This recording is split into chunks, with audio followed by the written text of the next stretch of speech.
Hello everyone, स्वागत है आप सभी का टारगेट यूकेपीएससी के प्रीलिम्स 360 सीरीज़ में।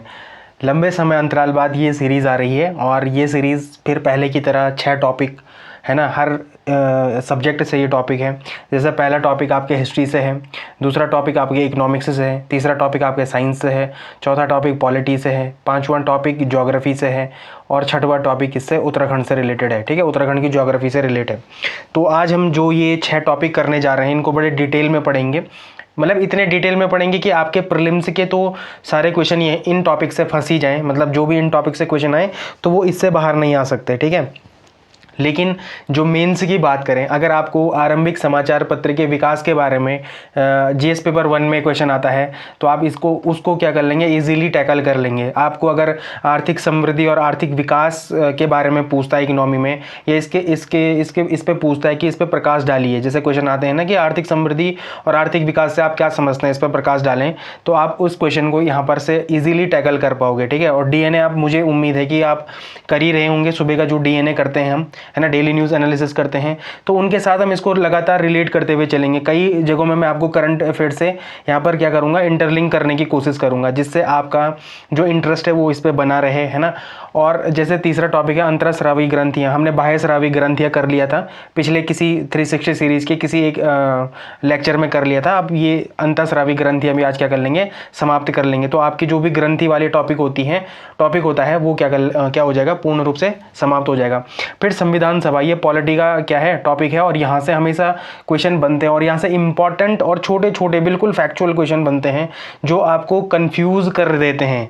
तो जो ये टॉपिक है आपको इसको स्टार मार्क करके रखना है, और इसको आज हम इतने डिटेल में और इतने अच्छे से पढ़ेंगे कि आपका क्या हो जाएगा, वहाँ पर एक बार रिवीजन हो जाएगा, जिसका रिवीजन होना है उसका रिवीजन हो जाएगा, और जिसको अगर कई चीज़ें नई चीज़ें वहाँ पर पता चलेंगी तो वो अपने नोट्स को क्या कर लेगा, अपडेट कर लेगा।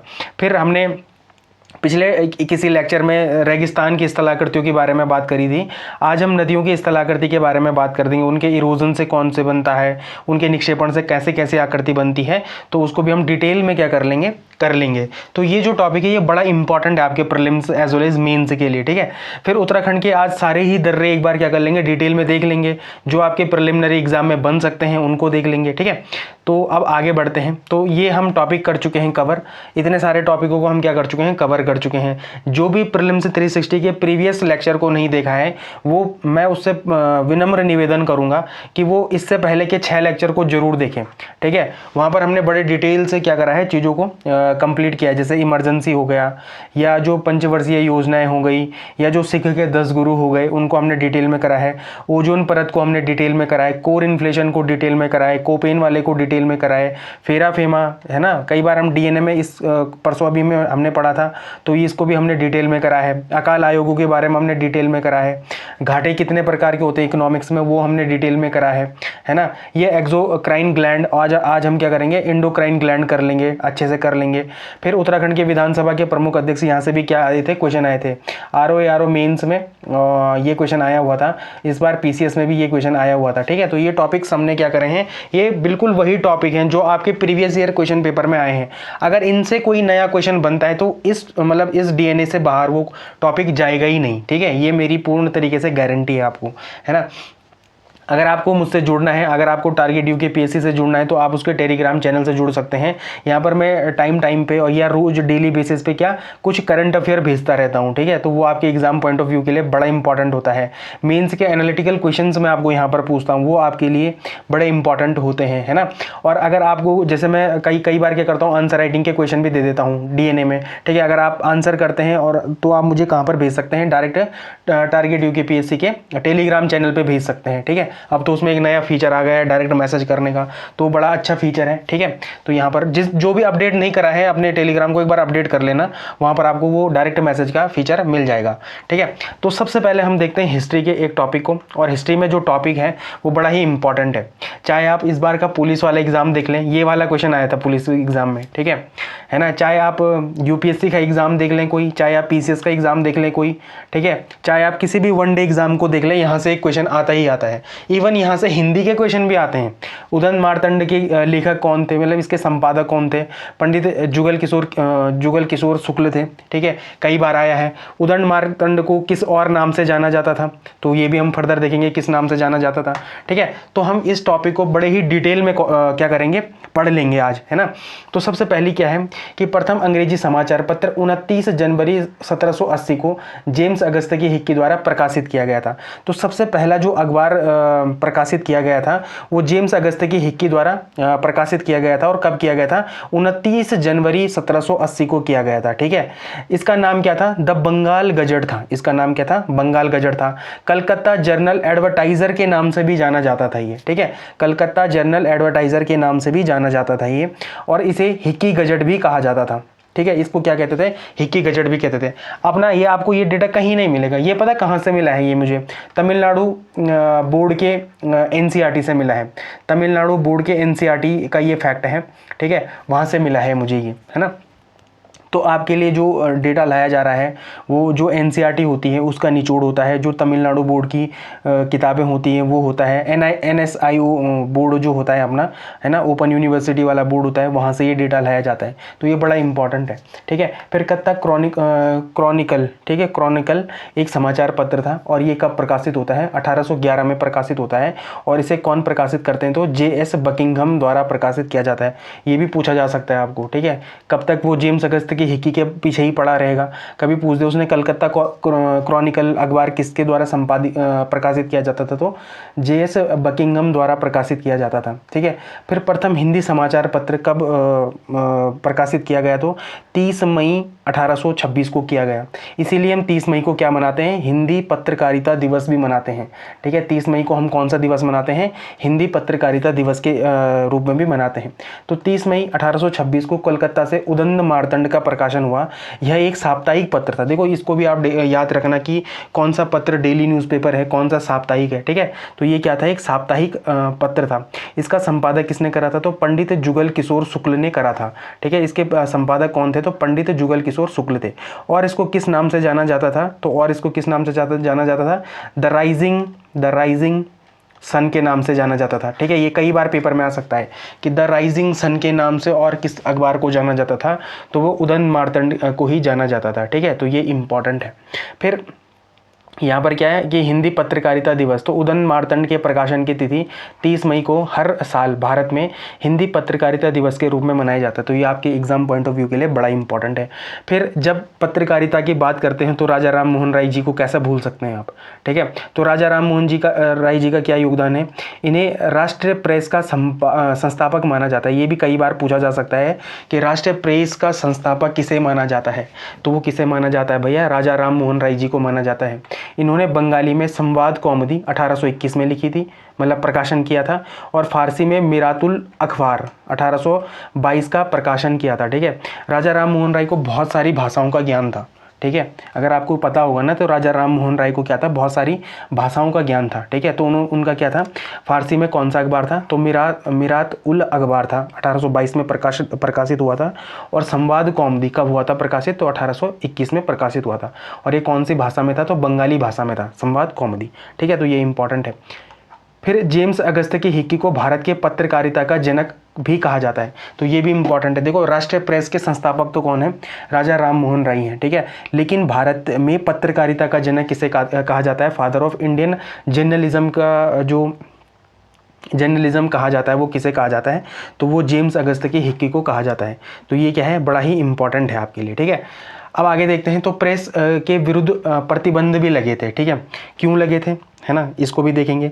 तो राष्ट्रीय चेतना, ये लोग क्या करते थे उस टाइम पे? इनके पास एक ही माध्यम था राष्ट्र चेतना को जगाने का। वो क्या था? पत्रकारिता का माध्यम था। तो राष्ट्र चेतना को दबाने और सरकार की प्रतिक्रियावादी नीतियों की आलोचना को रोकने के लिए अंग्रेज समय पर क्या करते थे? पत्रकारिता पर सेंसरशिप लगाई जाती थी। सेंसरशिप मतलब क्या होता है? कि इनको रोका जाता था, ठीक है। तो इसके कौन से अधिनियम द्वारा, प्रमुख अधिनियम कौन कौन से हैं जिनके द्वारा ये रोका गया? तो वर्निकुलर प्रेस एक्ट 1878। इस टाइम पे कौन था गवर्नर? तो लिटन था, ठीक है। कौन था गवर्नर? लिटन था। तो वर्निकुलर प्रेस एक्ट किसके द्वारा लाया गया था? तो लिटन के द्वारा लाया गया था। और रिपन के द्वारा इसको क्या किया गया था? बंद किया गया था। इसको हम फर्दर आगे भी देखेंगे, लेकिन एक एडिशनल इन्फॉर्मेशन मैं आपको दे रहा हूँ, ठीक है। कई बार ये याद नहीं होते, ठीक है, ये छोटी छोटी चीज़ें याद नहीं होती, तो जितने बार आप इनको रिवाइज करेंगे ना उतना ही आपके लिए क्या होगा, बेनिफिशियल होगा। ठीक है, फिर समाचार पत्र अधिनियम कब आया था? 1908 में आया था। समाचार पत्र अधिनियम कब आया था? 1908 में आया था। फिर आता भारत समाचार पत्र अधिनियम, तो ये एक बार 1920 में भी आया था, 1910 में भी आया था। ठीक है, फिर भारतीय समाचार पत्र संकटकालीन शक्तियाँ अधिनियम कब आया था? 1931 में आया था। तो ये कभी भी आपको पूछा जा सकता है। ठीक है, या तो ये मैच द फॉलोइंग में पूछा जा सकता है या क्रोनोलॉजिकल ऑर्डर में भी पूछा जा सकता है। ठीक है, तो ये इंपॉर्टेंट है। फिर चार्ल्स मैडकॉफ, ये बड़ा इंपॉर्टेंट एक कैरेक्टर है। जब भी भारतीय प्रेस की बात होती है, भारतीय जर्नलिज्म की बात होती है, तो चार्ल्स मैडकॉफ के बारे में आपको पता होना चाहिए। तो 1835 में इन्होंने भारतीय प्रेस को प्रतिबंधों से मुक्त किया था। ठीक है, और भारतीय प्रेस के प्रतिबंधों के मुक्तिदाता किसे कहते हैं? भारतीय प्रेस को प्रतिबंधों से मुक्त करने वाले व्यक्ति कौन थे? तो वो कौन था भाई? चार्ल्स मैडकॉफ था। कौन था? चार्ल्स मैडकॉफ था। वर्निकुलर प्रेस एक्ट, तो ये 1878 में आया था। इसमें भारतीय भाषाओं जैसे देसी भाषाओं के अखबार पर कड़े प्रतिबंध लगाए गए। कड़े विरोध के बाद 1882 में इसे समाप्त कर दिया गया। और 82 में किसने समाप्त करा? तो रिपन ने करा। किसने करा? रिपन ने करा। लगाया किसने? लिटन ने लगाया। ठीक है, किसने लगाया? लिटन ने लगाया। ठीक है, बंद किसने करा? तो रिपन ने करा। ठीक है, इसी बीच आप मुझे बताएंगे कि जनगणना की शुरुआत भी कुछ इसी साल में हुई थी, इसके आसपास साल में हुई थी। तो आप मुझे बताएंगे कि प्रथम जनगणना कब हुई थी। ठीक है, और 10 वर्ष के अंतराल में नियमित जनगणना शुरू करने वाला या शुरू किसके टाइम पे हुआ था? किस गवर्नर के टाइम पे हुआ था? ये आप मुझे कहाँ पर बताएंगे? कमेंट सेक्शन में बताएंगे। ठीक है, ये एक इंपॉर्टेंट क्वेश्चन है। और यूपीपीसीएस 2023 का ये क्वेश्चन है। ठीक है, जो मैंने आपको पूछा है कि जनगणना प्रति 10 वर्षों में किसके समय काल में जनगणना शुरू की गई थी। ठीक है, तो ये इंपॉर्टेंट है। फिर स्वदेशी और बहिष्कार आंदोलन 1905 के बाद 1908 और 1910 में फिर से कड़े कानून बने। किसके लिए? पत्रकारिता के लिए। ठीक है, तो ये बड़ा इंपॉर्टेंट है ना। तो ये क्या है? बड़े ही इंपॉर्टेंट है। अच्छा, एक चीज़ और भी बताना कि वर्निकुलर प्रेस एक्ट जब लागू हुआ था ना, तो एक अखबार था, उसने रातों रात अपनी भाषा को देसी भाषा से अंग्रेजी भाषा में चेंज कर लिया। वो अखबार कौन सा था? ये भी आपको मुझे कहाँ पर बताना है? Comment section. और देखो, जिसको नहीं पता कोई बड़ी बात नहीं है, जिसको नहीं पता वो कोई बड़ी बात नहीं है, वो गूगल करे। लेकिन ये गूगल इसलिए करे कि तब आपको क्या हो जाए? ये याद हो जाए। ठीक है, इंपॉर्टेंट है आपको याद रखना। ठीक है, तो वो इंपॉर्टेंट है। ठीक, फिर प्रेस का मुक्तिदाता है ना, तो वो कौन है? चार्ल्स मैडकॉफ को उनके 1835 के कदम के लिए भारत प्रेस के मुक्तिदाता के रूप में भी जाना जाता है, या भारतीय प्रेस का मुक्तिदाता भी कहा जाता है। किसको? चार्ल्स मैडकॉफ को। ये हमने पहले ही देख लिया। ठीक है, अब वर्निकुलर प्रेस एक्ट 1878 के कुछ महत्वपूर्ण तथ्यों को देख लेते हैं, क्योंकि ये बड़ा ही इंपॉर्टेंट एक एक्ट है। ठीक है, किसने लागू किया था? तो ये लिटन ने लागू करा था। ठीक है, मैं लॉर्ड वर्ड इनको बोलता नहीं हूँ। इसको किसने लागू किया था? लिटन ने लागू किया था। इसे मुंह बंद करने वाला कानून या गैगिंग एक्ट, अब देखो इसको ना याद कर लो, गैगिंग एक्ट भी किसे कहा जाता है? वर्निकुलर प्रेस एक्ट को। कभी भी आपके यूके ट्रिपल एससी वाले फालतू के एग्जाम में ये सीधे सीधे पूछ सकता है कि गैगिंग एक्ट के नाम से और किस एक्ट को जाना जाता था? तो वर्निकुलर प्रेस एक्ट के नाम, मतलब वर्निकुलर प्रेस एक्ट को ही क्या जाना जाता था? गैगिंग एक्ट के जैसा मतलब उसी को कहते थे। ठीक है, गैगिंग एक्ट, तो ये आपको पता होना चाहिए। किसने रद्द करा? तो 1882 में रिपन ने इसको क्या करा? रद्द करा। ठीक है, अब अमृत बाजार पत्रिका, ठीक है, ये बड़ी ही इंपॉर्टेंट पत्रिका है।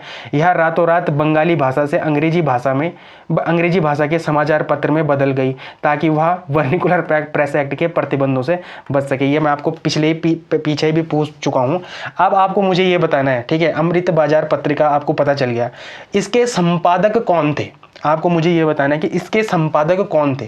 ठीक है, सोम प्रकाश, ईश्वर चंद्र विद्यासागर का यह अखबार इस एक्ट का मुख्य निशाना था। किस एक्ट का मुख्य निशाना था?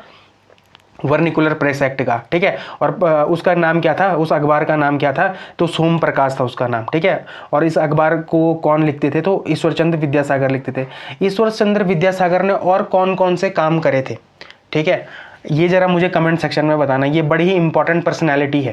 ठीक है, बल्कि इसका पोस्टमार्टम कर देना, इनके बारे में पोस्टमार्टम कर देना, और सारी चीज़ें जो ईश्वर चंद्र विद्यासागर की हैं वो कहाँ पर बता देना? कमेंट सेक्शन में बता देना। ठीक है, ये आपके ही फायदे के लिए मैं आपको पूछ रहा हूँ। ठीक है, चाहे गूगल करो चाहे कुछ भी करो, लेकिन इनके बारे में सारी चीज़ें कहाँ बता देना? कमेंट सेक्शन में बता देना।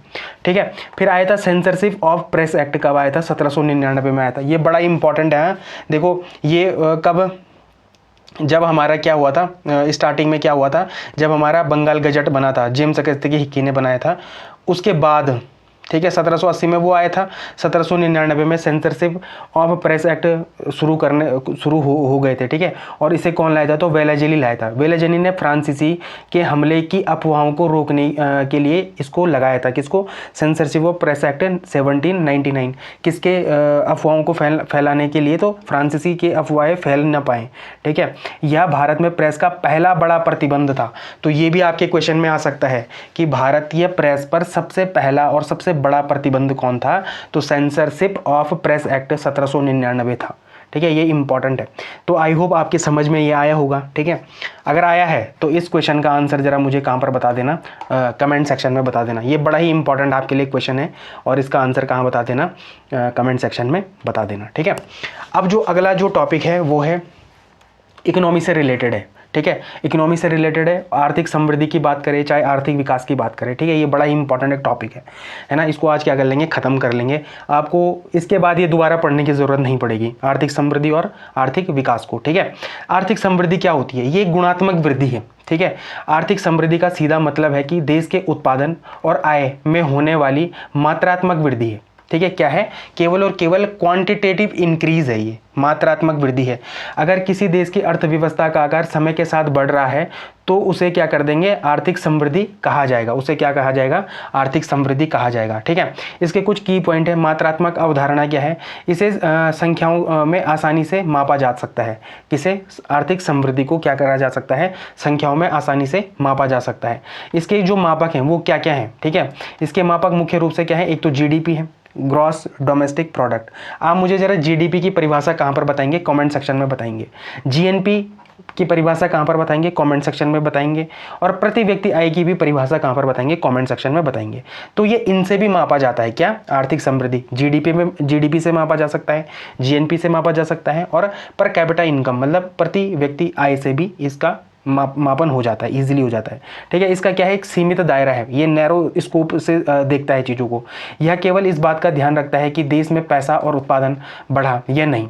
यह इस बात की परवाह नहीं करता कि उसके वह पैसा किसके पास गया, उससे गरीबों का फ़ायदा हुआ या नहीं हुआ। जैसे एग्जाम्पल के लिए, अगर भारत की जीडीपी पिछले साल 7% थी, अब वो 8% हो गई, तो मतलब क्या हो गया? आर्थिक समृद्धि हो गई, ठीक है। वो क्या हो गई? आर्थिक समृद्धि हो गई। लेकिन आर्थिक विकास क्या है? आर्थिक विकास गुणात्मक सुधार तो है ही है, उसके साथ एक चीज़ और जुड़ जाती है, वो जुड़ जाती है जीवन स्तर में सुधार। स्टैंडर्ड ऑफ लिविंग बढ़ रही है या नहीं बढ़ रही है? अगर बढ़ रही है तो उसे ही क्या कहते हैं? आर्थिक विकास कहते हैं, ठीक है। आर्थिक विकास एक बहुत ही व्यापक शब्द है।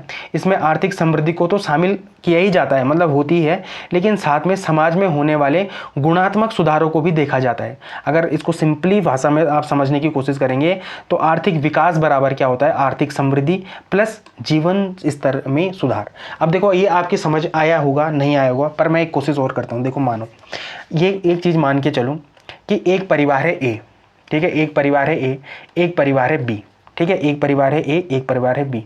अब एक परिवार में मतलब क्या होता है कि एक आदमी के 2 बच्चे होते हैं, ठीक है। एक परिवार में 2 बच्चे होते हैं, एक्स और वाई, ठीक है। एक परिवार में दूसरा जो बी परिवार है उसमें आदमी के बच्चे हैं, उसका नाम है माना सी और डी, ठीक है। अब ये क्या करता है? ए परिवार वाला क्या करता है कि ये क्या करता है कि ये नौकरी करता है, ठीक है। ये नौकरी करता है, ठीक है। ये खूब पैसा कमाता है, लेकिन वो पैसों को क्या नहीं करता? अपने बच्चों के स्वास्थ्य पे नहीं लगाता, स्वास्थ्य पे नहीं लगाता, शिक्षा में नहीं लगाता, ठीक है। शिक्षा में नहीं लगाता, है ना। उनके खान पान में नहीं लगाता, खान पान में भी नहीं लगाता, ठीक है। वो मतलब अपना कमाता है और अपनी शाम को दारू बीड़ी सिगरेट पी लेता है, ठीक है। लेकिन बी आदमी है, ठीक है। बी आदमी है, वो क्या करता है? वो भी उतने ही पैसे कमाता है जितने ए कमाता है। जितने पैसे ए कमाता है उतने पैसे बी भी कमाता है, लेकिन वो क्या करता है? जो वो कमाता है वो अपने बच्चों की शिक्षा पे लगाता है, ठीक है। उनको अच्छी शिक्षा देता है, ठीक है। उनको अच्छी शिक्षा देता है, अच्छा स्वास्थ्य देता है, ठीक है। अच्छा स्वास्थ्य देता है, अच्छा खान पान देता है, अच्छा खान पान भी देता है, ठीक है। अच्छा खान पान भी देता है, ठीक है। दोनों बच्चों को क्या देता है? अच्छा खान पान भी देता है। तो ए क्या है? ए क्या है? ए है आर्थिक विकास, नहीं सॉरी, ए क्या है? आर्थिक समृद्धि। ए क्या है? आर्थिक समृद्धि। आर्थिक समृद्धि मतलब आर्थिक समृद्धि, इसका मतलब क्या है? आर्थिक समृद्धि मतलब क्या है कि वो कमा तो रहा है, ठीक है, उसकी लगातार क्या हो रही है, कमाई की वैल्यू तो बढ़ रही है, लेकिन वो आगे क्या नहीं दे रहा है, जीवन स्तर पे कोई ध्यान नहीं दे रहा है, वो अपने बच्चों के जीवन स्तर पर ध्यान नहीं दे रहा है। तो फिर क्या होगा, उसके बच्चे क्या हो जाएंगे, फिर से गरीब हो जाएंगे, फिर से गरीब हो जाएंगे, ठीक है, फिर से क्या हो जाएंगे, गरीब हो जाएंगे, या फिर से कुपोषण का शिकार हो जाएंगे, या क्या हो जाएंगे, कमज़ोर हो जाएंगे, क्या हो जाएंगे, कमज़ोर हो जाएंगे। लेकिन बी क्या कर रहा है, ये तो आर्थिक समृद्धि तो कर ही रहा है, मतलब इसके पास पैसा तो आ ही रहा है, लेकिन ये लगातार क्या कर रहा है, अपने बच्चों की और अपनी क्या कर रहा है, जीवन स्तर में सुधार कर रहा है। मतलब वो उनको अच्छी शिक्षा दे रहा है, अच्छा खान पान दे रहा है, ठीक है, अच्छा स्वास्थ्य दे रहा है। तो ये लगातार अगली पीढ़ी में भी क्या होगा, ये अगली पीढ़ी में भी क्या करेंगे भाई, अच्छा प्रदर्शन करेंगे, ऑब्वियस सी बात है, ये क्या करेंगे, अपना अच्छा प्रदर्शन करेंगे, ठीक है। तो इसका मतलब क्या है कि किसी भी देश के लिए आर्थिक विकास ज्यादा जरूरी है, किसके, आर्थिक समृद्धि के, किसके, किसी भी देश के लिए क्या है, आर्थिक विकास ज़्यादा जरूरी है, किसका, आर्थिक समृद्धि के। तो मुझे उम्मीद है अब आपके समझ में आ गया होगा, अब आपके समझ में आ गया होगा कि आर्थिक विकास और आर्थिक समृद्धि में क्या अंतर है, क्या, ठीक है, कि आर्थिक विकास और आर्थिक समृद्धि में क्या अंतर है, ठीक है। ये बहुत ही इंपॉर्टेंट एक टॉपिक है, आपको समझना पड़ेगा। जब भी आप ह्यूमन डेवलपमेंट इंडेक्स की बात करेंगे, जब भी आप पॉवर्टी रिड्यूशन की बात करेंगे, जब भी आप लिटरेसी रेट की बात करेंगे, जब भी आप हेल्थ केयर फैसिलिटीज़ की बात करेंगे, तो आपके दिमाग में आर्थिक विकास, इकोनॉमिक डेवलपमेंट की परिभाषा होनी जरूरी है, ठीक है, क्या है, जरूरी है। अब कुछ आर्थिक विकास की क्या है, कुछ की पॉइंट्स है, जैसे गुणात्मक और मात्रात्मक। इसमें आय बढ़ने के साथ साथ यह भी देखा जाता है कि लोगों का जीवन कैसा है, कि लोगों का जीवन कैसा है। मापा क्या है, इसे मापने के लिए HDI जो ह्यूमन डेवलपमेंट इंडेक्स है, या जो क्या है, गरीबी दर में कमी है, पॉवर्टी रिड्यूशन, मैंने अभी भी बताया ना आपको, या क्या है, लिटरेसी रेट में है, ठीक है, स्वास्थ्य जो फैसिलिटीज़ को भी इसमें क्या करा जाता है, इंक्लूड किया जाता है, या इससे देखा जाता है। तो वो क्या होता है, आर्थिक विकास होता है, ठीक है। इसका दायरा क्या होता है, व्यापक होता है। यह असमानता को कम करने, रोजगार पैदा करने और समाज के हर वर्ग तक तरक्की पहुंचाने के लिए इंक्लूसिव ग्रोथ पर क्या करता है, केंद्रित है। क्या है ये, केंद्रित है। तो ये बड़ा ही एक अच्छा क्या है, आपके पास एग्जाम्पल है, ठीक है, किसका, आर्थिक विकास का। उदाहरण के लिए देश की GDP तो बढ़ रही है और साथ ही साथ देश में अस्पताल बन रहे हैं, स्कूल खुल रहे हैं और गरीबी कम हो रही है। इसे क्या कहते हैं भैया, आर्थिक विकास कहते हैं। तो मुझे पूर्ण उम्मीद है आपको आर्थिक समृद्धि और आर्थिक विकास दोनों ही क्या हो गए होंगे, क्लियर हो गए होंगे। क्या हो गए होंगे, क्लियर हो गए होंगे। अब एक बार इस सीट को देख लेते हैं और उसका क्या हो जाएगा, रिविजन हो जाएगा, ठीक है। तो इधर करा है आपने भैया, हमने करा है इधर, क्या करा है, इधर करा है हमने आर्थिक समृद्धि, ठीक है, और इधर कर रखा है हमने आर्थिक विकास। कौन ज़्यादा व्यापक है, तो आर्थिक विकास क्या है, ज़्यादा व्यापक है, क्या है, ज़्यादा व्यापक है, ठीक है। अब इसका नेचर कैसा है, इसका नेचर कैसा है, किसका, जो अपनी आर्थिक समृद्धि का नेचर कैसा है, तो केवल और केवल क्या है भाई, मात्रात्मक है। क्या है, केवल और केवल मात्रात्मक है। लेकिन जो हमारा आर्थिक विकास है उसका क्या है, मात्रात्मक और गुणात्मक दोनों ही है, ठीक है। क्वालिटी और क्वांटिटेटिव दोनों ही उसके क्या है, इंडिकेटर हैं, उनका नेचर है। इसका दायरा, किसका दायरा, इकोनॉमिक ग्रोथ का, आर्थिक समृद्धि का दायरा क्या है भाई, नैरो है, लेकिन इसका क्या है, ब्रॉड है, ठीक है। आर्थिक विकास का क्या है, ब्रॉड है, व्यापक है, ठीक है। इसका प्रभाव क्या होता है, इसका फोकस केवल उत्पादन और आय बढ़ाने पर होता है। किसका, आर्थिक समृद्धि का फोकस क्या होता है, केवल और केवल आय उत्पादन पे होता है और आय बढ़ाने पर होता है। लेकिन इसका उत्पादन और आय के साथ साथ क्या है, जीवन स्तर सुधारने पर भी है, कल्याण पर भी है, ठीक है, कल्याणकारी योजनाओं पर भी है, ठीक है। समय अवधि, यह एक छोटी अवधि की प्रक्रिया होती है। आर्थिक समृद्धि क्या होती है, एक छोटी अवधि की प्रक्रिया होती है। लेकिन आर्थिक विकास क्या होता है, एक दीर्घकालिक और नियंत्रण चलने वाली क्या होती है, प्रकृति होती है। इसमें निर्भरता देखेंगे तो आर्थिक समृद्धि में क्या निर्भरता है, तो समृद्धि के बिना विकास होना मुश्किल है। देखो, ठीक है, सबसे पहले आपको क्या चाहिए, आर्थिक समृद्धि ही चाहिए। सबसे पहले आपको क्या चाहिए भाई, आर्थिक समृद्धि चाहिए। तभी आप कहाँ क्या करोगे, तभी आप आर्थिक विकास की ओर पहुंचोगे, तभी आप क्या करोगे, आर्थिक विकास की ओर पहुंचोगे, ठीक है। समृद्धि हो सकती है लेकिन जरूरी नहीं कि विकास भी हो, ठीक है, ये बात इंपॉर्टेंट है। जैसे रोजगार विहीन समृद्धि मतलब मैंने आपको समझाया ना कि जैसे ए बी था, ठीक है, बी ने क्या करा, आर्थिक समृद्धि तो की, साथ में उसने क्या करा, अपने बच्चों पे जो उसका परिवार था, उसके स्वास्थ्य पर ध्यान दिया, उसकी पढ़ाई पर ध्यान दिया, उसके खान पान पर ध्यान दिया, तो ऑब्वियस सी बात है जब इस इतने व्यापक तरीके से इन सब चीज़ों पे ध्यान दिया जाएगा तो वो क्या हो जाएगा भाई, वो आर्थिक समृद्धि को क्या कर देगा, प्राप्त कर लेगा। क्या कर लेगा, प्राप्त कर लेगा। और अच्छी बात ये है कि वो क्या कर लेगा, इन फ्यूचर में क्या करेगा, वो तरक्की करेगा। ठीक है, तो ये लगातार चलने वाली और निरंतर चलने वाली क्या है, एक प्रक्रिया है। क्या है, निरंतर चलने वाली क्या है, एक प्रक्रिया है। तो मुझे उम्मीद है कि आपको ये आर्थिक वृद्धि, आर्थिक समृद्धि और आर्थिक विकास पूर्ण तरीके से क्या हो गया होगा, पता चल गया होगा, है ना। ये आपके पास क्या है, एमसीक्यू है। मुझे उम्मीद है कि आप इसका क्या करेंगे, कमेंट सेक्शन में आंसर जरूर करेंगे। ठीक है, क्या करेंगे, कमेंट सेक्शन में आंसर जरूर करेंगे। और मैं उन लोगों को बोलना चाहूँगा जो डीएनए नहीं देखते, जो केवल प्रीलिम्स 360 देखते हैं, ऐसा नहीं है। डीएनए में भी हम बहुत ज़्यादा चीज़ों को स्टैटिक, इवन हर न्यूज़ को क्या करते हैं, स्टैटिक से रिलेट करते हैं। तो वो आपके लिए उतना ही इंपॉर्टेंट है जितना आपके लिए प्रीलिम्स 360 है। कई बार क्या होता है कि हम डीएनए को ये सोच के छोड़ देते हैं कि ये करंट अफेयर है, इतना विस्तृत करंट अफेयर है, लेकिन ऐसा नहीं है। वो कहीं ना कहीं स्टैटिक पार्ट को ही है। तो मैं ये बोलना चाहूँगा कि जो भी लोग प्रीलिम्स 360 को फॉलो कर रहे हैं वो जरूर क्या करें, डीएनए को भी फॉलो करें। और जो लोग डीएनए को केवल फॉलो कर रहे हैं वो भी प्रीलिम्स 360 को फॉलो करें। ये दोनों ही जो सीरीज़ हैं ये आपके एग्ज़ाम को नतीजे तक पहुंचाने के लिए क्या है, इम्पॉर्टेंट है। ठीक है, अब अगली जो इम्पॉर्टेंट टॉपिक है हमारे पास वो क्या है, एंडोक्राइन ग्लैंड। एंडोक्राइन ग्लैंड्स हैं। ठीक है, एक्सोक्राइन ग्लैंड तो हमने कर लिए हैं, अब है एंडोक्राइन ग्लैंड। ठीक है, तो ये इम्पॉर्टेंट है, ये क्या है, इम्पॉर्टेंट है आपके लिए। ठीक, तो यहाँ पर क्या है, ये वो ग्रंथियाँ हैं जिनमें रसायनों को ले जाने के लिए कोई नली नहीं होती है, कोई नली नहीं होती है, बल्कि इन्हें क्या करते हैं, डक्टलेस ग्लैंड भी कहा जाता है। इन्हें क्या कहा जाता है, नली विहीन ग्लैंड भी, ग्रंथि कहा जाता है। ठीक है, ग्लैंड्स कहा जाता है। ये ग्रंथियां शरीर में विशेष प्रकार के रसायन बनाती हैं जिन्हें हार्मोन्स कहते हैं। क्या कहते हैं, हार्मोन्स कहते हैं। ये अपने हार्मोन्स को सीधे हमारे रक्त में छोड़ देती हैं। रक्त के जरिए ये हार्मोन शरीर के विभिन्न अंगों और कोशिकाओं तक पहुँचते हैं और उनके काम को नियंत्रित करते हैं। उन कोशिकाओं के काम को क्या करते हैं, नियंत्रित करने का काम करते हैं। तो जो सबसे इंपॉर्टेंट एंडोक्राइन ग्लैंड है ना, खोपड़ी से शुरू करते हैं और फिर नीचे की ओर बढ़ेंगे। ठीक है, तो सबसे पहले है अपने पास हाइपोथैलेमस ग्लैंड है। ठीक है, तो हाइपोथैलेमस ग्लैंड क्या है, यह डाइनेसेफेलॉन क्या मस्तिष्क का एक हिस्सा होता है, उसका क्या है, आधार है।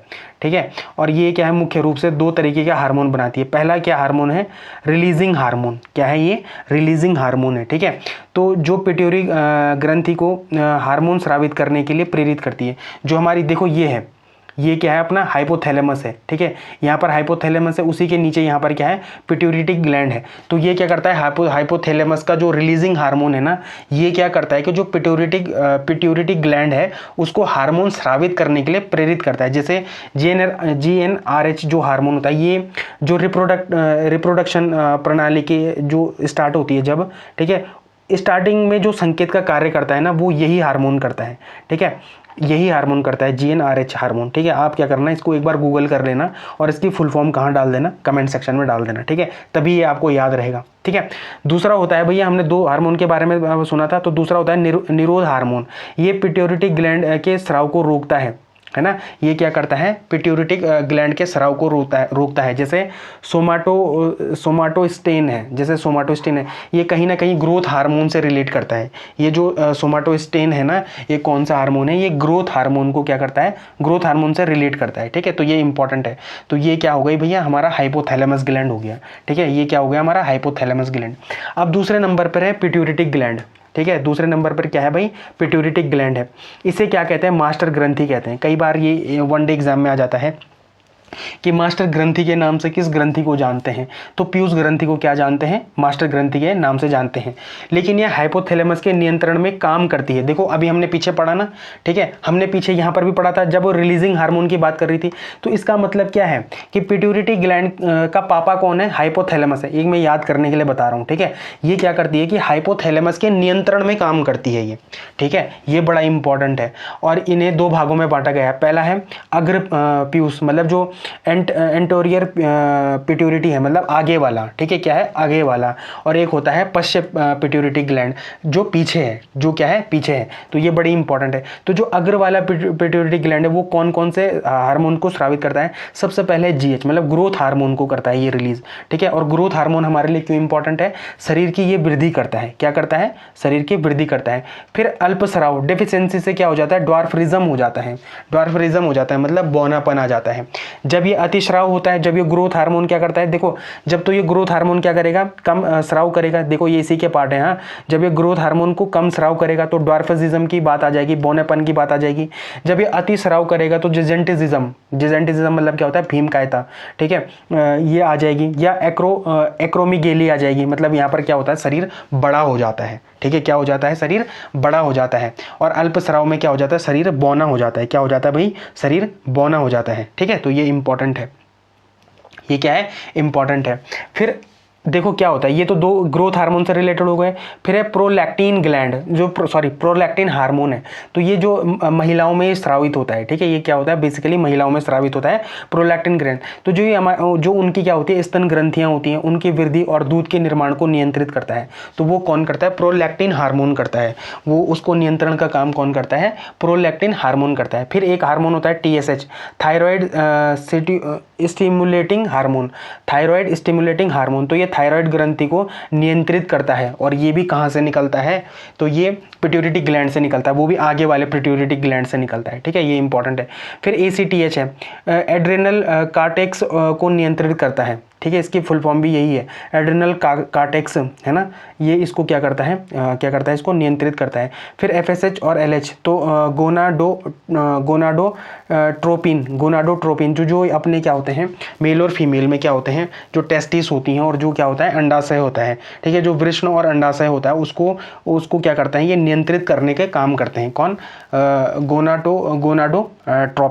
गोनाडोट्रोपिन, ठीक है। अब इतने डिटेल में आप कहोगे कि आपके पास नहीं आ सकता, लेकिन ऐसा नहीं है, ठीक है। पेपर का स्तर लगातार बढ़ रहा है और हमको क्या करना है, पेपर से एक स्टेप आगे की तैयारी करनी है, ताकि जो टॉपिक हम पढ़ रहे हैं, भाई अगर आप इस टॉपिक को 10 मिनट दे रहे हैं तो आप इस टॉपिक को क्यों ना इंटायर तरीके से पढ़ लें। अगर यहाँ से कोई भी क्वेश्चन आता है तो वो इजीली आप क्या कर लेंगे, सॉल्व कर लेंगे, ठीक है। फिर आता है जो पश्च वाला पिट्यूटरी ग्लैंड है, ठीक है।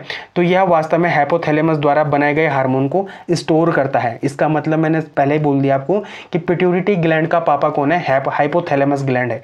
पूरा का पूरा हाइपोथैलेमस ग्लैंड ही क्या करता है, पिट्यूटरी ग्लैंड को अपने कंट्रोल में रखता है, ठीक है।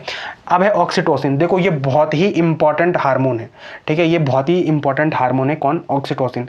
तो ये क्या करता है, प्रसव डिलीवरी के समय गर्भाशय के संकुचन और बाद में दूध के स्राव, मतलब जो मिल्क इजेक्शन में मदद करता है, इसे ही लव हार्मोन कहते हैं। कई बार ये एग्जाम में आ चुका है, ठीक है, और न जाने कितने एग्जामों में आ चुका है। मैंने कितनी एग्जामों में पढ़ लिया है, मैंने एक बार एनडीए का एग्जाम दिया, वहाँ पर आया था, सीडीएस के एग्जाम में आया था, सीएपीएफ के एग्जाम में आया था, एसएससी के एग्ज़ामों में आता रहता है, स्टेट पीसीएस के एग्ज़ामों में ये आता रहता है, आपके यूके ट्रिपल एससी के एग्ज़ामों में ये क्वेश्चन कई बार आया होगा कि oxytocin, sorry UK triple SC में तो शायद साइंस है ही नहीं, लेकिन एक वन दरोगा का एग्ज़ाम होता है, वहाँ पर साइंस आती है, तो वहाँ पर ये क्वेश्चन आया होगा कि ऑक्सीटोसिन जो हार्मोन है वो उसे और किस नाम से जाना जाता है, तो लव हार्मोन के नाम से जाना जाता है। लेकिन एक चीज़ और बताऊँगा, लव डव की आवाज़ शरीर के कौन से अंग से आती है, जरा ये कमेंट सेक्शन में बताना। एक बार एनडीए में क्वेश्चन आया था कि लव डव की आवाज़ शरीर के कौन से अंग से आती है, ठीक है, इसको जरा याद वो करना,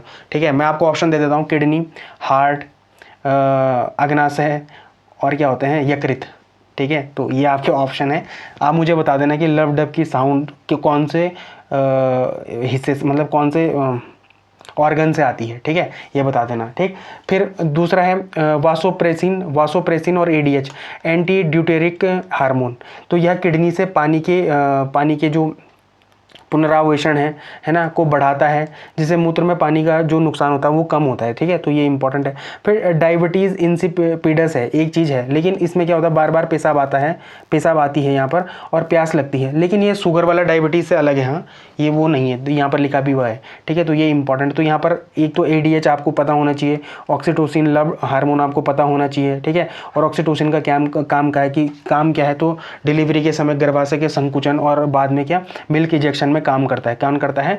ऑक्सीटोसिन। फिर हमने पीछे एक और हार्मोन पढ़ा था ना यहाँ पर, प्रोलैक्टिन, ठीक है, तो ये भी इंपॉर्टेंट है ना, तो ये हो गया। फिर आता है पीनियल ग्लैंड, पीनियल ग्लैंड, तो पीनियल ग्लैंड भी यहीं पे होता है। तो मस्तिष्क के 3 इंपॉर्टेंट ग्लैंड है, हाइपोथैलेमस ग्लैंड, पिट्यूटरी ग्लैंड और पीनियल ग्लैंड। तो पीनियल ग्लैंड से कौन सा हार्मोन निकलता है भाई? मेलाटोनिन हार्मोन निकलता है, और ये बहुत ही इंपॉर्टेंट है। मतलब अगर आपको पूछा जाए कि शरीर की जैविक घड़ी के नाम से कौन सा ग्लैंड जाना जाता है, तो वो कौन सा ग्लैंड जाना जाता है? तो भाई पीनियल ग्लैंड जाना जाता है, ठीक है, तो ये इंपॉर्टेंट है। तो शरीर की जैविक घड़ी है ना, 24 आवर्स रिदम, जैसे सोने जागने का चक्र, शरीर का तापमान, और महिलाओं में जो मेंस्ट्रुएशन साइकिल को नियंत्रित करता है, तो वो कौन करता है?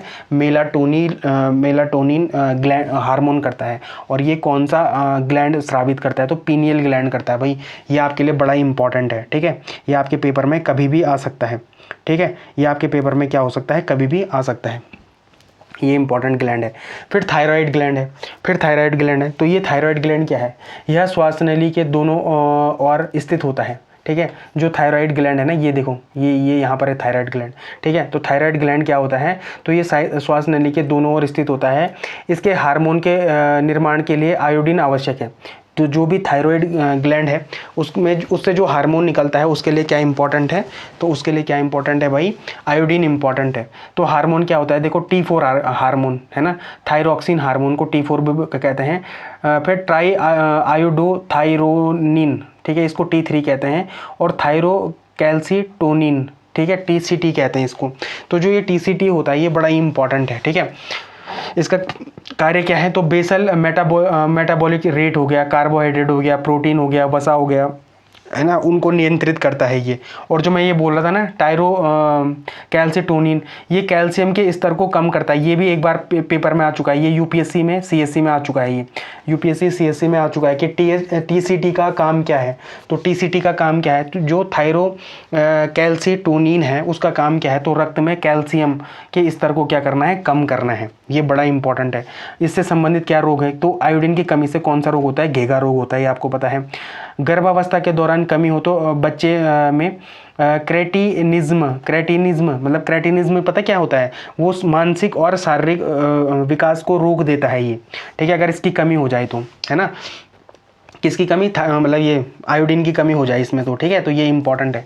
फिर अतिस्राव, है ना, इसमें क्या होता है? ग्रेव्स डिजीज़, है ना, ग्रेव्स डिजीज़ या एक्सोपैथेमिलिक गोइटर, आंखें बाहर की ओर उभार आना, ठीक है, और वजन कम होना। तो ये सारी चीज़ें इसमें होती हैं। ये आपके एग्जाम पॉइंट ऑफ व्यू के लिए क्या है? बड़ी इंपॉर्टेंट है। फिर अगला ग्लैंड क्या है? तो पैराथायराइड ग्लैंड है, पैराथायराइड ग्लैंड है। इससे कौन सा हार्मोन निकलता है? तो पैराथायराइड हार्मोन निकलता है, ठीक है, पैराथायराइड ग्लैंड, ठीक है। इससे कौन सा हार्मोन निकलता है? तो पीटीएच हार्मोन निकलता है, पैराथायराइड हार्मोन निकलता है। इसका कार्य क्या है? यह थायराइड के टीसीटी का उल्टा काम करता है। यह रक्त में कैल्शियम का स्तर बढ़ाता है। ये क्या करता है? कैल्शियम के स्तर को बढ़ाता है। और यहाँ पर ये क्या करता है? कैल्शियम के स्तर को कम करता है। कौन? ये टीसीटी, थायरोकैल्सिटोनिन, ठीक है, ये क्या करता है? कैल्शियम के उसको कम करता है। और पैराथायराइड ग्लैंड क्या करता है? यहाँ पर ये क्या करता है? कैल्शियम को रक्त में बढ़ाता है, ठीक है, ये इंपॉर्टेंट है। फिर थाइमस ग्रंथि, थाइमस ग्लैंड है जो, वो क्या करता है? देखो ये है थाइमस ग्लैंड, ये अपनी जो चेस्ट में होता है ना, यहाँ पर बीच में, ये थाइमस ग्लैंड होता है। यह हृदय और महाधमनी के पीछे होता है। इससे कौन सा हार्मोन रिलीज होता है? तो थाइमोसिन हार्मोन रिलीज होता है।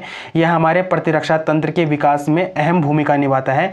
टी लिम्फोसाइड के परिपक्व होने में मदद भी करता है। तो टी लिम्फोसाइड ये बड़ी इंपॉर्टेंट है, ठीक है, इसको परिपक्व करने में भी क्या करता है? मदद करता है। साथ ही साथ इम्यून सिस्टम को और उसके विकास में भी मदद करता है। कौन? थाइमस ग्रंथि का कौन सा हार्मोन?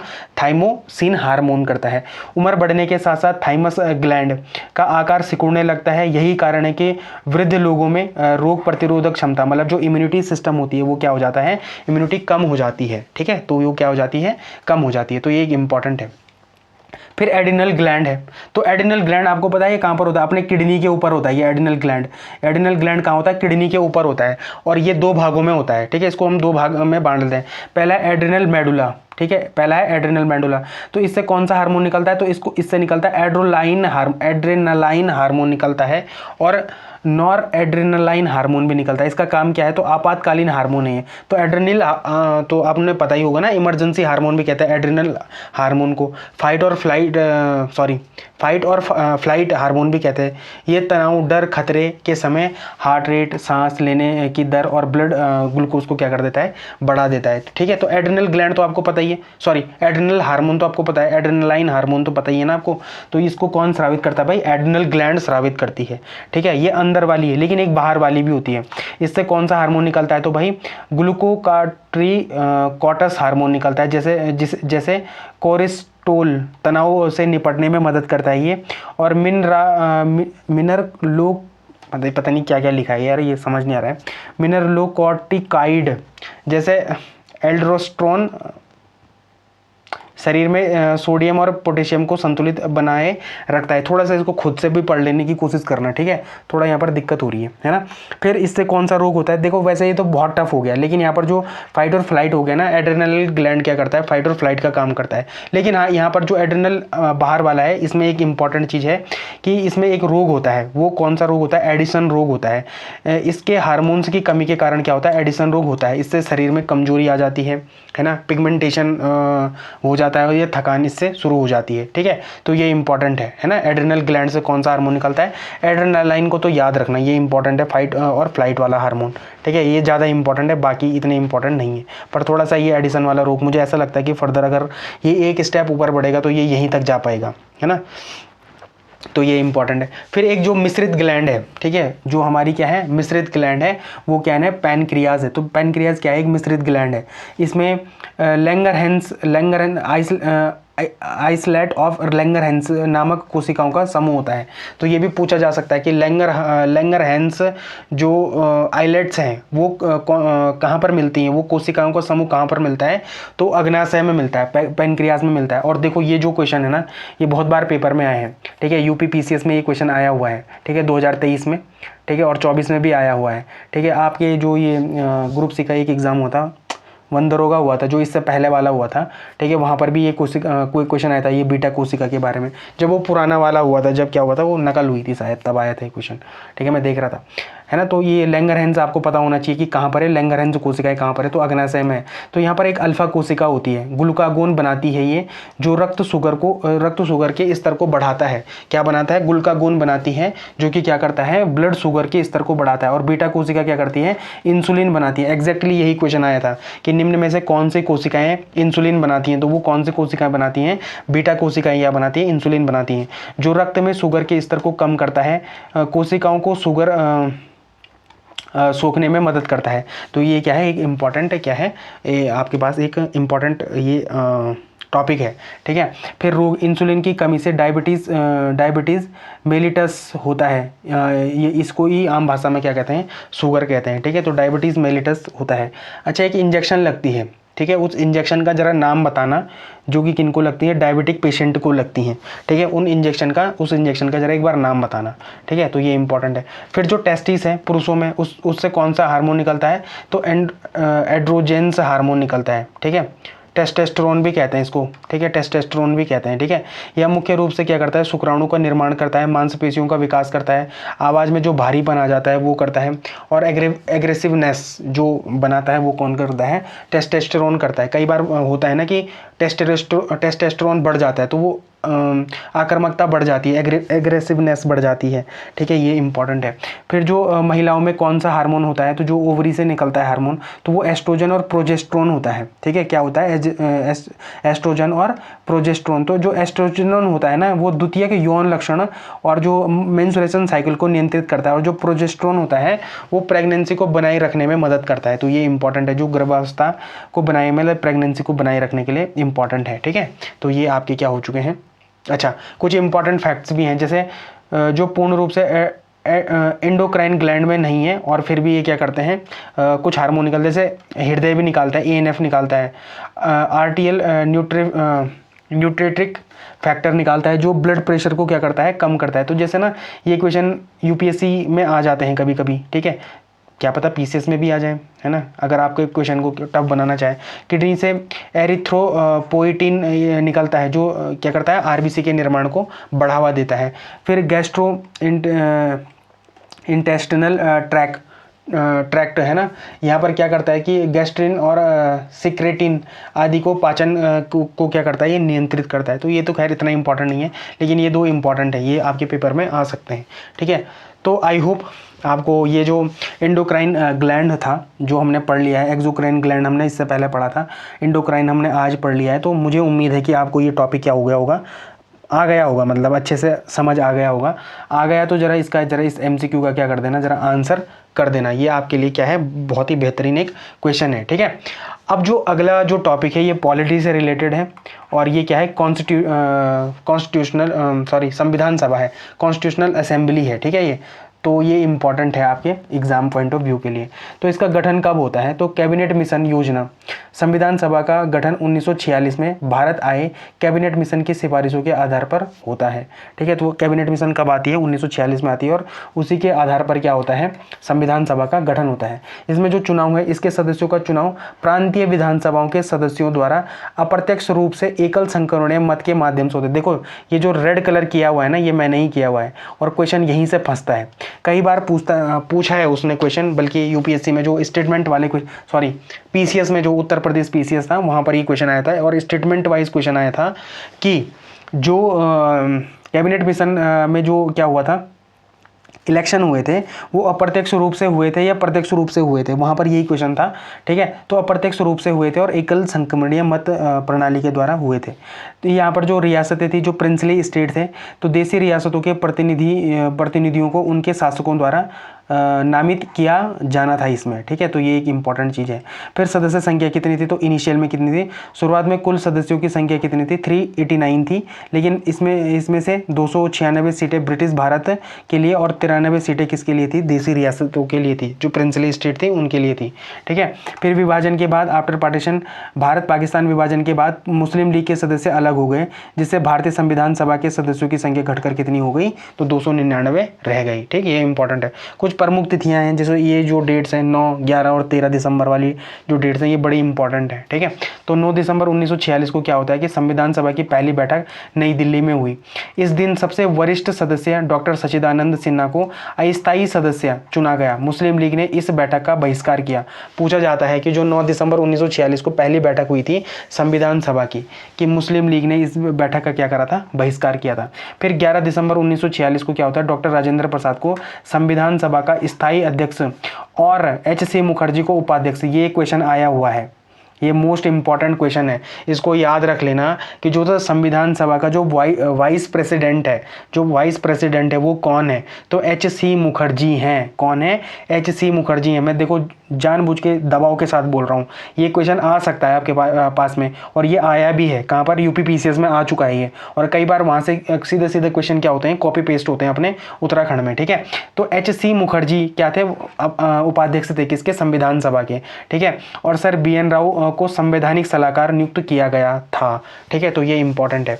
फिर 13 दिसंबर 1946 को क्या होता है कि जवाहरलाल नेहरू ने ऐतिहासिक उद्देश्य प्रस्ताव, ठीक है, पेश किया, जिसने संविधान के निर्माण का आधार रखा।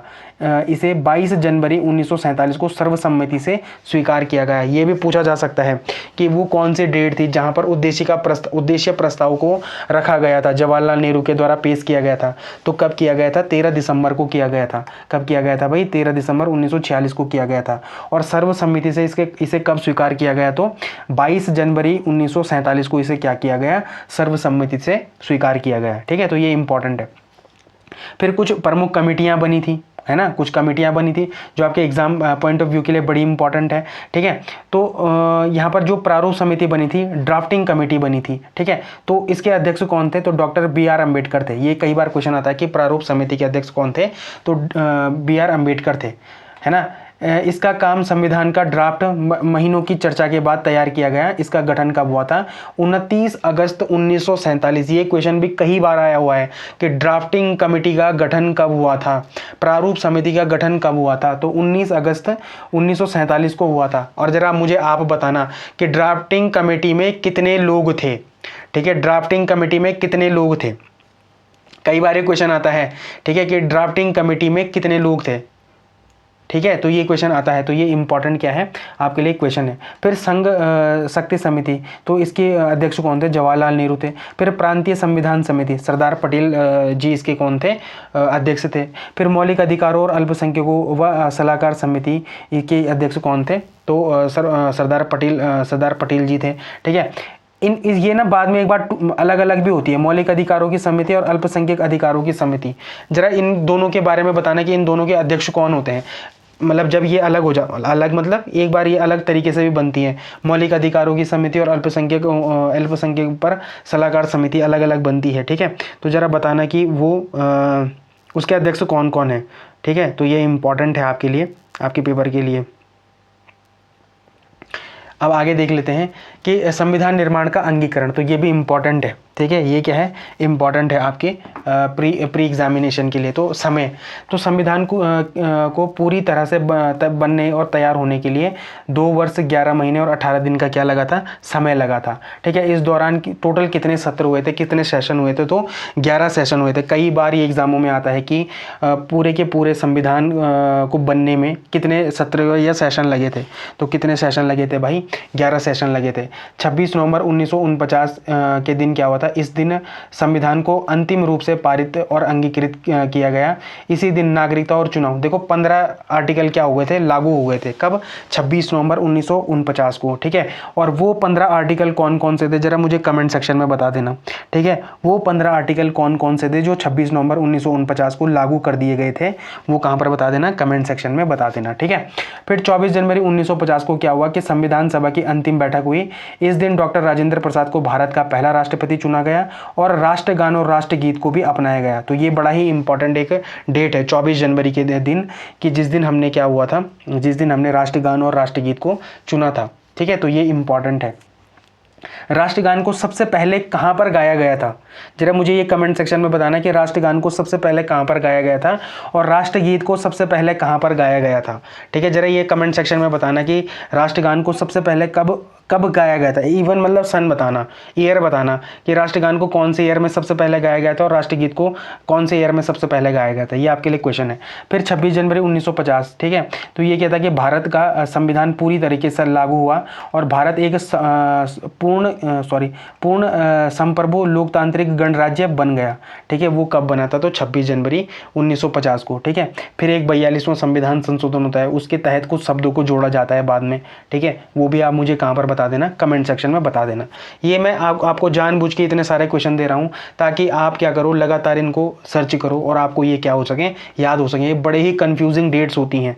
ठीक है, अगर ये आप इसको लाइटली ले गए ना तो एग्जाम में ये आपको लाइटली लेके चला जाएगा। ठीक है, जो हम कहते हैं ना कि हमारे क्वेश्चन गलत हो जाते हैं, हमको आते हुए भी गलत हो जाते हैं, वो इसीलिए होते हैं क्योंकि जब कोई पढ़ाता है ना तो हम उसको बस लेटे लेटे पढ़ रहे होते हैं और जब हम एग्जाम में जाते हैं तो वहाँ गलत करके आ जाते हैं। ठीक है, तो ये इंपॉर्टेंट है। तो ये कुछ अन्य महत्वपूर्ण कार्य भी थे कि जैसे संविधान बनने के अलावा संविधान सभा ने स्वतंत्र भारत की पहली अंतरिम संसद के रूप में भी कार्य किया जब तक कि 1952 के आम चुनाव के बाद नई संसद का गठन नहीं हुआ। 22 जुलाई 1947 को इसने राष्ट्रध्वज को भी अपनाया था। तो ये भी पूछा जा सकता है कि राष्ट्रध्वज को कब अपनाया था, तो 22 जुलाई 1947 को क्या अपनाया था भाई, संविधान सभा ने अपने राष्ट्रध्वज को भी क्या करा था, अपनाया था। तो ये क्या है, इंपॉर्टेंट आपके लिए फैक्ट्स हैं। तो ये क्या है, आपके लिए एक MCQ है। मुझे उम्मीद है आपने पूरा पढ़ा होगा मेरे साथ अच्छे से। ठीक है, अच्छे से पढ़ा है तो जरा इसका क्वेश्चन का आंसर कहाँ पर कर देना, कमेंट सेक्शन में कर देना। ठीक है, अब कुछ लैंड जो नदियों की स्थलाकृतियाँ हैं, लैंड फॉर्म्स हैं, ये आपकी स्क्रीन पर हैं। ये बहुत ही ज़्यादा इम्पॉर्टेंट एक टॉपिक है ज्योग्राफी का। ठीक है, यहाँ से कई बार क्वेश्चन आते हैं। तो क्या होता है, इरोजन, ठीक है, इरोजनल लैंड फॉर्म्स जो बनती है, अपर्दन के कारण जो लैंड फॉर्म बनती है, जैसे वी आकार की घाटी। तो वी आकार की घाटी क्या बनती है, नदी अपने तल को लगातार गहराई की ओर काटती है जिससे घाटी अंग्रेजी के वी अक्षर के आकार में बन जाती है और इसके किनारे खड़े ढाल में बन जाती है। देखो जैसे ये है, वी आकार की बन जाती है ना, ये खड़े ढाल में बन गई और यहाँ पर नदी लगातार यहाँ पर क्या कर रही है, इरोज करते हुए चल रही है। ठीक है, और तो यहाँ पर क्या बन गई, वी आकार की घाटी बन जाती है। तो जो अपरदन के कारण सबसे इंपॉर्टेंट जो एक पहली आकृति बनती है वो वी आकार की क्या बनती है, आकृति बनती है। ठीक ठीक है। फिर गॉर्ज और केनाइन, तो ये क्या होती हैं, जब वी आकार की घाटी बहुत अधिक गहरी और संकरी हो जाती है तो इसे गॉर्ज कहते हैं, जैसे हिमालय में सिंधु गॉर्ज, ठीक है। और केनाइन गॉर्ज का ही एक विस्तार और बड़ा रूप है, जिसके किनारे सीढ़ी नुमा हो जाते हैं, जैसे अमेरिका के कोलोराडो नदी का ग्रैंड कैनियन है। वैसे ही देखो जैसे ये है, तो पहले ये वी आकार का रहा होगा, लेकिन ये धीरे धीरे क्या हो गया, इरोज हो गया, ठीक है, धीरे धीरे क्या हो गया, इरोज हो गया। अब इसका जो वो बना है, जो आकार बना है वो गॉर्ज और केनाइन जैसा बना हुआ है, ठीक है, ये गॉर्ज और केनाइन जैसे बना हुआ है। तो कई बार आता है क्वेश्चन की जो कैनाइन गॉर्ज है ना, जो कोलोराडो नदी का जो ग्रैंड कैनियन है, उसका जो ज्योग्राफिकल लैंड फॉर्म्स है वो कैसा है, जो ज्योग्राफिकल जो नदी स्थलाकृति है वो कैसी है, तो कैनियन गॉर्ज के जैसी है या गॉर्ज के जैसी है, ठीक है। ये आपको क्या करना है, याद रखना है, ये इंपॉर्टेंट है आपके लिए। फिर जलप्रपात और शिप्रिका, ठीक है, जब नदी के मार्ग में कठोर और मुलायम चट्टानें एक साथ या एक के बाद एक आती हैं तो मुलायम चट्टानें पानी के वेग के साथ कट जाती हैं और कठोर चट्टानें बची होती हैं। जब पानी सीधे ऊंचाई से सीधे नीचे की ओर गिरता है तो उसे जलप्रपात कहते हैं। वहीं नदी के ऊबड़ खाबड़ ढलान के हिस्से, देखो जब तो सीधे जैसे ये माना कि एक क्या है वो है, ठीक है, एक ये क्या है, चट्टान है, यहाँ से नदी गिर रही है, ठीक है। जरा यहाँ पर मैं आपको समझा देता हूँ, एक मिनट। हाँ, जैसे ये माना चट्टान है, ठीक है, अब यहाँ से कोई नदी गिर रही है, ठीक है, तो ये वाटरफॉल हो गया, ठीक है, ये क्या हो गया, वाटरफॉल हो गया, ये क्या हो गया, वाटरफॉल हो गया, जलप्रपात हो गया। लेकिन जब जमीन ऐसी है, ठीक है, जब जमीन ऐसी है और इसके ऊपर क्या हो रही है, नदी बह रही है, ठीक है, इसके ऊपर नदी क्या बह रही है, तो इसको क्या कहते हैं, इसको शिप्रिका कहते हैं। इसको क्या कहते हैं, शिप्रिका कहते हैं। इसको क्या कहते हैं, शिप्रिका कहते हैं। जैसे ये क्या है, यहाँ पर आपके सामने क्या है, ये इमेज है ना, ये लगातार ऐसे मतलब एक खड़ी ढाल नहीं है, जबकि एक क्या है, एक समान मतलब ऐसे नीचे के लिए एक ढाल है, तो इसे क्या कहते हैं, शिप्रिका कहते हैं। देखो इसको मजाक में मत लेना, ये क्वेश्चन आते हैं, ये क्वेश्चन जब पेपर में आएगा ना वहाँ पर बहुत टफ लगते हैं ये क्वेश्चन, ठीक है, वहाँ पर क्या होता है कि ये क्वेश्चन बहुत टफ लगते हैं, पर मेरा काम है आपको समझाना। तो शिप्रिकाएँ मुझे लगता है आपको पता चल गया होगा, ये डायरेक्ट वाटरफॉल नहीं होता है, ये ऐसे ही मतलब एक सीढ़ी नुमा वाटरफॉल होता है, मतलब ऐसा समझ लो, ठीक है। जैसे आपने शादियों में देखा होगा ना कि जो पानी ऊपर से नीचे, नीचे से ऊपर जाता रहता है, वहाँ पर एक डिज़ाइन बना होता है, कुछ वैसा ही है शिप्रिका, ठीक है, तो ये इंपॉर्टेंट है। फिर पैथोल्स, देखो कई बार ये जल गिरतिका नहीं लिखा रहता है हिंदी में, पैथोल्स ही लिखा रहता है देवनागरी में, ठीक है, पैथोल्स ऐसे लिखते हैं वो, पैथोल्स, ठीक है, पैथोल्स, ठीक है। तो पैथोल्स आपको पता होना चाहिए कि नदी के पथरीले तल में पानी के भंवर, ठीक है, के कारण छोटे छोटे गड्ढे पड़ जाते हैं। देखो ये छोटे छोटे गड्ढे पड़ गए, ठीक है, ये जैसे हम उत्तराखंड की हिस्ट्री में पढ़ते हैं ना, क्या पढ़ते हैं वो, अरे जो वो गोल गोल, अरे क्या बता वो इतिहास में पढ़ते हैं हम, जरा कमेंट सेक्शन में बताना ऐसे गोल गोल क्या थे वो, अरे मैं भूल गया उनका नाम, सॉरी। तो पैथोल, ये तो पैथोल में क्या है, भंवर के कारण छोटे छोटे गड्ढे बन जाते हैं। इन गड्ढों में कंकड़ पत्थर फंस कर घूमते हैं और ड्रिलिंग मशीन की तरह काम करते हैं और गड्ढों को और गहरा और चौड़ा कर देते हैं ये, ठीक है। तो ये इंपॉर्टेंट है आपके लिए। तो पैथोल्स आपको समझ आ गया होगा कि पैथोल्स क्या होता है, वो भी नदी के अपर्दन के कारण ही होता है, पानी के अपर्दन के कारण ही होता है, ठीक है, पैथोल्स हो गया।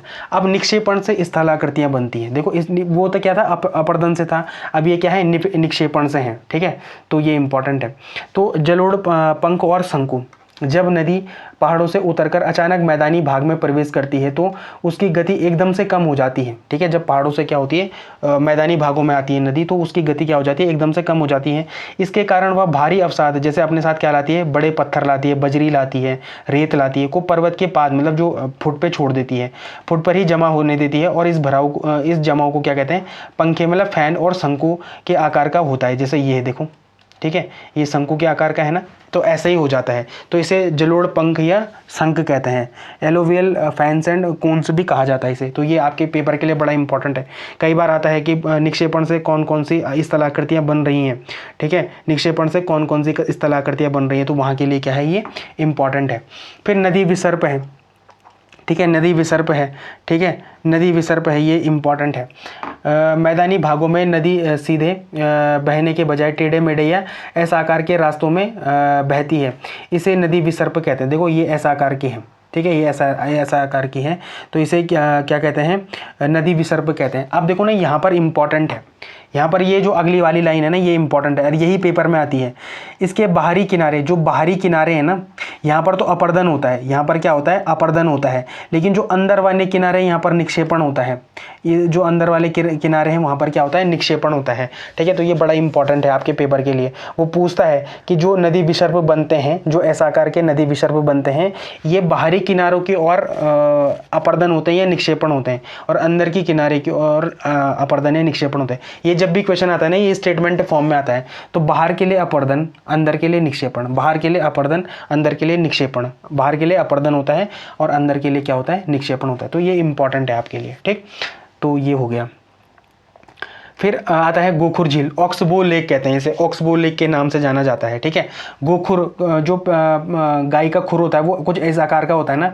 अगर आपने घोड़े की नाल देखी होगी तो वो भी तो ऐसी होती है, ऐसी होती है ना, ऐसी। ठीक है, तो ये भी देखो ऐसी है, देखो ये भी तो ऐसी है, ये ऑक्सबो लेक है। तो ये क्या होता है, जब नदी का घुमाव बहुत अधिक बढ़ जाता है तो बाढ़ के समय नदी अपना घुमावदार रास्ता छोड़कर सीधे रास्ता पकड़ लेती है। नदी से कटा हुआ वह घुमावदार हिस्सा पानी से भरे एक झील की तरह बन जाता है। देखो मतलब पहले ऐसे थी ये नदी, माना ऐसे चल रही थी ये नदी, कैसे चल रही थी, ऐसे चल रही थी नदी। बाढ़ आई, एकदम से नदी ने इधर वाला पानी पकड़ दिया, इधर वाला पानी पकड़ दिया। ठीक है, तो यहाँ पर पानी तो भरा हुआ रह गया। ठीक है, यहाँ पर तो पानी भरा हुआ रह गया, तो ये क्या, घोड़े के खुर के जैसे, ये गाय के खुर के जैसे बन गई। तो इसको ही क्या कहते हैं, ऑक्सबो लेक कहते हैं। तो ये निक्षेपण के द्वारा होती है, इसको याद रखना, ये निक्षेपण के द्वारा होती है। जो ऑक्सबो लेक बनती है वो निक्षेपण के द्वारा बनती है। फिर फ्लड प्लेन्स होते हैं, जो बाढ़ के मैदान होते हैं। बाढ़ के दौरान जो मैदान का पानी अपने किनारों से बाहर फैल जाता है, जब पानी वापस उतरता है तो वह अपने पीछे बारीक मिट्टी की एक परत बिछा देता है। इससे बहुत ही उपजाऊ समतल मैदान पैदा होता है। तो जैसे ये है, तो जो ये मिट्टी बच गई तो यहाँ पर ये क्या होता है, बड़े ही उपजाऊ। यहाँ पर जैसे तरबूज की खेती होती है, खरीफ की जो फसल होती है ना, वो इस ऐसे वाले जगहों में बहुत ज़्यादा होती है। और वो क्या होता है, एक तो वो उपजाऊ होता है, फिर वो थोड़ा कम टाइम के लिए भी होता है। तो वो यहाँ पर बहुत अच्छे से, जैसे ये क्या बोलते हैं इसको, तरबूज वगैरह खूब उगते हैं यहाँ पे। ठीक है, तो ये इंपॉर्टेंट है। फिर प्राकृतिक तटबंध, नेचुरल लीव्स है ना, तो ये क्या है, नदी के दोनों किनारों पर बाढ़ के समय मिट्टी रेत के अवसादों से लगातार जमा होने से कम ऊंचाई वाले प्राकृतिक बांध बन जाते हैं, बांध बन जाते हैं। जैसे देखो ये थोड़ा सा ये उठा हुआ है ना, तो ये प्राकृतिक बांध बन जाते हैं। ठीक है, जो नदी को अपने सामान्य बहाव क्षेत्र में रखते हैं। तो ये इंपॉर्टेंट है, ठीक है, आपके लिए। तो ये निक्षेपण से बनती हैं। फिर डेल्टा बनते हैं। ठीक है, डेल्टा तो आपको पता ही होगा, यहाँ पर नदी का मुहावना भी कहते हैं यहाँ पर। ठीक है, नदी का माउथ भी कहते हैं इसे। समुद्र या झील में गिरने से पहले, ठीक पहले, नदी की गति अत्यधिक धीमी हो जाती है। वह अपने मुहावने मतलब माउथ पर बचे हुए सभी बारीक अवसादों का निक्षेपण एक त्रिभुजाकार आकृति में करती है, जिसे क्या कहते हैं, डेल्टा कहते हैं। जैसे गंगा ब्रह्मपुत्र द्वारा निर्मित क्या है, सुंदरबन डेल्टा है। ठीक है, तो ये जैसे ये माउथ होते हैं ना, तो ये क्या कर दिया इसने, शंकु आकार या त्रिभुजाकार का बना दिया। ठीक है, तो ये क्या बन गया, आपका डेल्टा बन गया। ठीक है, तो आई होप आपको ये जो नदी स्थलाकृतियाँ थी, लैंड जो नदी फॉर्म्स थे, वो आपको आ गए होंगे, समझ आ गए होंगे। ठीक है, अब अगर आपको ये समझ आ गए तो आपको क्या करना है, इस MCQ का क्या करना है, आंसर कमेंट सेक्शन में करना है। अब जो आपके पास जो आखिरी जो आखिरी टॉपिक बचता है वो है प्रमुख दर्रे। ठीक है, ये प्रमुख दर्रे हैं और यहाँ पर ये लाया हूँ मैं। ठीक है, तो इसको सीधे ही ऐसे देख लेते हैं। ठीक है, अब यहाँ पर थोड़ा सा ना इसके क्रोनोलॉजिकल ऑर्डर में दिक्कत हो सकती है, लेकिन ये है सही। ठीक है, तो देखो थांगला हो गया, मुलिंगला हो गया, नेलांग हो गया और सांगचोगला। ठीक है, तो ये कहाँ पर है, अपने उत्तरकाशी में है और तिब्बत के साथ ये जो सीमा बनाते हैं वहाँ पर है ये। ठीक है, श्रीकंठ दर्रा अपने हिमाचल प्रदेश के साथ लगता है और ये क्या, कौन सा जिला है, तो ये उत्तरकाशी जिला है। उत्तरकाशी नहीं, हाँ उत्तरकाशी तो है ये। ठीक है, उत्तरकाशी जिला है। ठीक है, ये इंपॉर्टेंट है।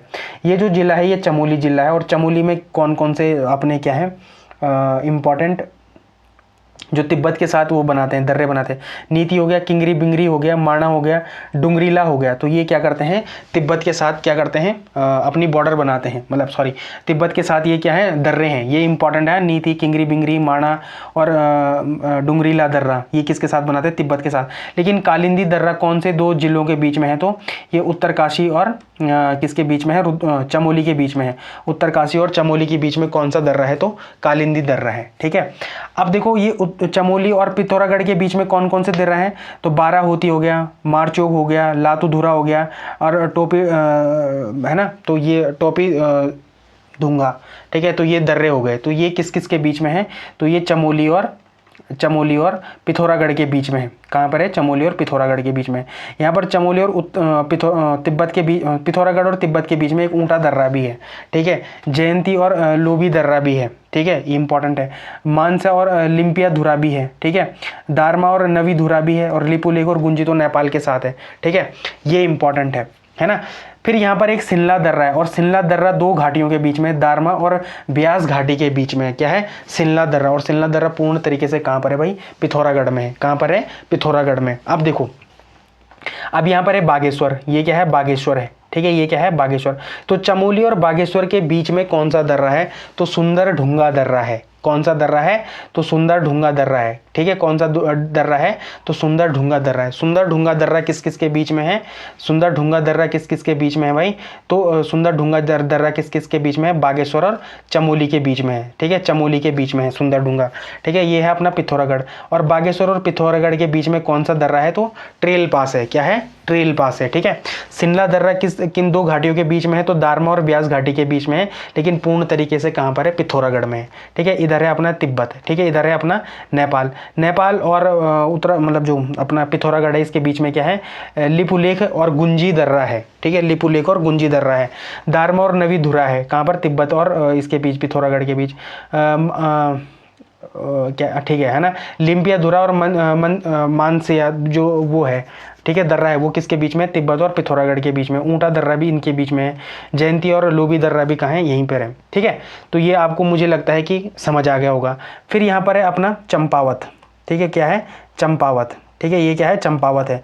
और चंपावत और पिथौरागढ़ पे कौन सा दर्रा है? तो लास्पा दर्रा है। कौन सा दर्रा है? लास्पा दर्रा है, ठीक है। कालिंदी दर्रा किस किस के बीच में है? उत्तरकाशी और चमोली के बीच में क्या है? कालिंदी दर्रा है। श्रीकंठ दर्रा किसके बीच में? हिमाचल प्रदेश और उत्तरकाशी के बीच में है, ठीक है। तो मुझे उम्मीद है ये आपको पता चल गया होगा, ठीक है। अब तीन धुरा में तीन दर्रे आते हैं, कौन से? ऊँटा दर्रा, जयंती और किंगरी बिंगरी दर्रा आते हैं।